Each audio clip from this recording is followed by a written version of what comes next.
Assalamualaikum warahmatullahi wabarakatuh.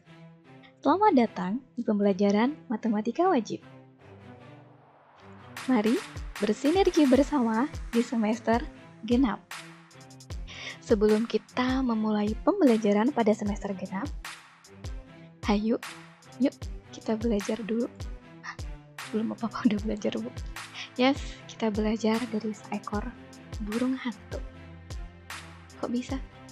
Ya, burung hantu adalah simbol dari ilmu pengetahuan. Wait a minute, Bu. Simbol pengetahuan? Kok gitu sih? Ini dia, kita akan menguak filosofi burung hantu, kenapa dia menjadi simbol ilmu pengetahuan. Perhatikan gambar ini. Yang pertama kali lihat saat gambar ini muncul adalah, betul, tatapan matanya.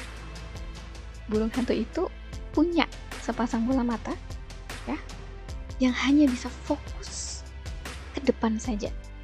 Dia nggak bisa melihat ke samping, kanan dan kiri. Tapi kepalanya bisa diputar 270 derajat. Oke? Jadi sembari burung hantu itu fokus mengamati mangsanya, dia juga menentukan waktu yang tepat untuk menyerang mangsanya dengan kepalanya itu. Keren kan? Tatapan matanya. Satu. Oke. Yang selanjutnya, indera pendengaran dan penglihatan. Kebalik, Bu. Oke. Sama saja ya, indera penglihatan dan pendengaran burung hantu. Burung hantu itu berkeliaran pada malam hari ya. Indera penglihatan dan pendengaran burung hantu itu sangat tajam. Untuk apa? Untuk mengamati mangsanya. Tapi perhatikan deh, dia itu berdiam diri di atas pohon kan biasanya. Dia berdiam diri dan fokus mengamati mangsanya dari kejauhan. Artinya apa? Jadi burung hantu itu lebih banyak mendengarkan. Dan dia tidak akan bertindak belum benar-benar yakin kalau dia itu bisa menangkap mangsanya. Yes? Tidak kedubrukan. Itu burung hantu. Lalu yang ketiga, mangsa utamanya burung hantu tikus dan hewan lainnya. Kebanyakan itu di sekitar sawah. Yes. Kadang burung hantu itu bisa memangsa tikus, ular, belalang, burung-burung kecil yang lainnya, dan hewan yang lainnya. Ya. Tentu kita tahu, tikus itu kalau di sawah pasti merusak padi. Ya nggak? Nah, berkurangnya populasi burung hantu itu juga mempengaruhi, betul, banyak tanaman padi yang rusak. Jadi burung hantu itu selain membantu para petani, yes, juga menjaga rantai makanan agar bisa berjalan secara teratur. Ya nggak sih? Iya. Terus apalagi, Bu? Masih banyak sebetulnya. Tapi ini pokok yang ingin Ibu sampaikan. Maksudnya apa, Bu? Ayo kita belajar dari seekor burung hantu. Sebagai seorang siswa, kita harus fokus pada tujuan hidup kalian. Fokuslah pada tujuan hidup kalian saat kalian masih di sekolah. Fokus kalian apa? Jangan lupa tengok kanan, tengok kiri. Putar kepala kalian, tapi jangan dipraktekkan ya. Kalian juga harus peduli ke sesama kalian. Peduli ke teman kalian. Coba sih, tengok. Apakah selama ini teman kalian merasa terbantu dengan kehadiran kalian? Boleh kalian fokus. Tapi pernah nggak memperhatikan orang yang sangat-sangat fokus, tapi dia tidak menoleh kanan dan kiri? Dia akan tertabrak. Iya kan? Iya. Itu yang bisa kita ambil salah satunya, sedikit sekali. Berarti masih banyak ya yang bisa kita eksplor. Lalu selanjutnya, listen more, dan lihat lebih jauh lagi, lebih dalam lagi. Itu artinya apa? Kita tuh sebelum bertindak, sebelum kita melangkah, kita harus apa? Lihat dulu. Kita melihat-lihat kondisi sekitar, kita dengar, oke? Dengan sedikit berbicara, sebelum benar-benar kita yakin untuk bertindak, sebelum benar-benar kita tahu konsekuensi apa yang akan kita lakukan. Yes? Yes. Lalu, selanjutnya, yang terakhir, jadilah orang yang bermanfaat untuk sesamanya. Kenapa? Saat kamu bermanfaat, maka keberadaanmu akan terlihat di mata orang lain. Itu adalah sedikit sekali yang bisa kita ambil, sedikit dari banyak yang sebetulnya bisa kita ambil dari seekor burung hantu. Sebagai seorang siswa, Ibu harap kalian benar-benar fokus. Hayo kita belajar dari masa lalu kita. Jangan sampai sesuatu yang mungkin kurang baik terulang kembali di semester genap ini. Misalkan apa? Jangan sering. Ada mungkin beberapa dari kalian yang sampai dengan saat ini belum menerima rapot. Kenapa? Kalian bisa tahu jawabannya. Yes, tugas. Kenapa sih, Bu? Banyak banget tugas yang dikasih. Kalian pernah gak berpikir kenapa guru memberikan tugas? Itu untuk ngukur sejauh mana sih kalian itu bisa mengambil, bisa memahami materi yang disampaikan oleh guru. Mana ada guru yang cuma ngasih soal doang? Enggak kan? Pasti kasih materi dulu.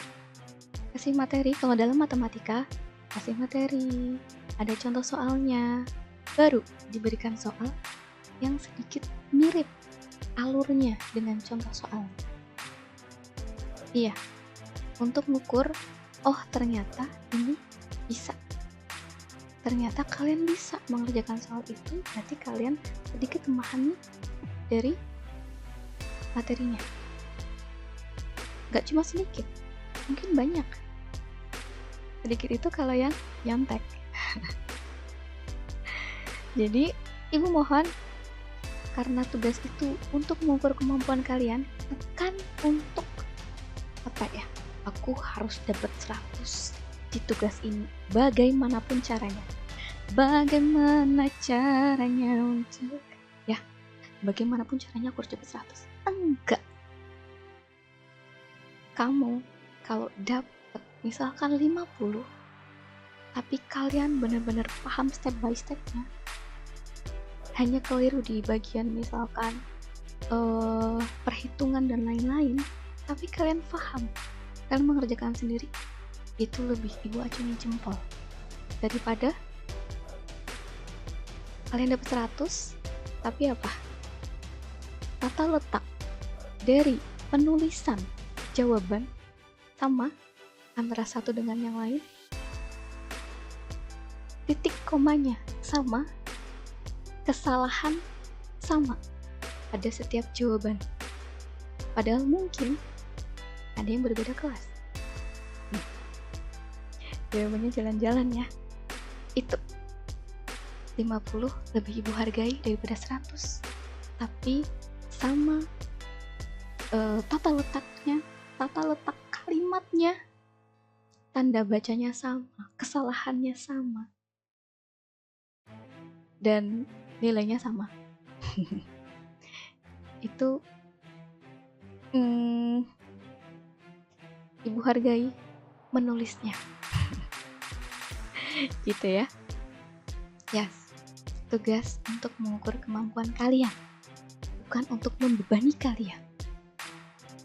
Coba perhatikan sekarang, ayo belajar. Belajarnya gini, dikasih materi, langsung dikerjakan. Kalau misalkan waktunya nggak cukup, karena hanya sedikit 25 menit 1 jamnya. Tapi dalam waktu 1 hari itu, kalian bisa kan menyelesaikannya? Belajarlah dari teman kalian yang bisa tepat waktu mengumpulkan tugas. Dia bisa leha-leha, dia bisa kipas-kipas pakai buku. Sedangkan kalian di akhir semester kemarin dikejar-kejar guru. Dikejar-kejar karena apa? Apakah itu kesalahan ibu bapak guru? Enggak. Dan itu juga bukan kesalahan kamu. Tapi itu adalah kemalasan kamu. Gitu. Jadi Bu harap ke depannya, ayo tantang diri kalian untuk menjadi lebih baik lagi. Demi apa? Demikian. Demi diri kalian sendiri. Ya. Kalian bukan anak kecil lagi. Atau kalian mau diperlakukan sebagai anak kecil? Enggak kan? Kalau kalian ingin diperlakukan seperti orang dewasa, berpikirlah dan berlakulah seperti orang dewasa. Belajar. Sebelum orang yang peduli dengan kalian tidak akan peduli lagi dengan kalian. Oke? Siap? Siap kan? Siap. Ayo kita terbang. Kemana? Ke materi matematika wajib di semester genap. Apa sih yang akan kita pelajari di matematika wajib semester genap ini? Oke, ini dia yang pertama, baris dan deret ya. Di matematika wajib dengan Ibu Uhti, kita akan belajar yang pertama, barisan dan deret. Yang kedua, limit fungsi aljabar. Lalu setelah limit fungsi ada turunan fungsi aljabar. Limit turunan, berarti ada tanjakan. Ya nggak sih? Betul sekali, itu ada integral fungsi aljabar. Tenang, ya. Kalian mungkin masih asing dengan bahasanya, tapi insya Allah kalian bisa, asal kalian mau belajar. Yes. Ibu sangat terharu karena sebelum rapotan kalau nggak salah, atau lagi liburan ya, ada salah seorang teman kalian yang tiba-tiba menghubungi Ibu. Bu, materi semester genap apa ya? Wow, Ibu sangat terharu, senang banget, dan berterima kasih karena kalian mau maju untuk diri kalian sendiri. Terima kasih. Dan yes, ayo kita mulai dari sekarang untuk memperbaiki diri. Tidak ada kata terlambat. Saat kalian diberikan kesempatan, gunakan kesempatan itu sebaik mungkin. Karena tidak selamanya kesempatan itu datang 2 kali. Oke? Yes. Not impossible menjadi I am possible. Saat kalian bisa meraih impian kalian dengan sangat mudah, artinya kalian sebetulnya punya kapasitas diri yang lebih dari apa yang kalian impikan itu. Oke? Ibu rasa cukup untuk mengawali perjumpaan kita di semester ini. Selamat datang di semester genap. Selamat berjumpa kembali dengan Ibu. Ayo, kita mulai pembelajarannya untuk materi yang pertama pada minggu depan. Gitu ya. Sekian dari Ibu. Terima kasih.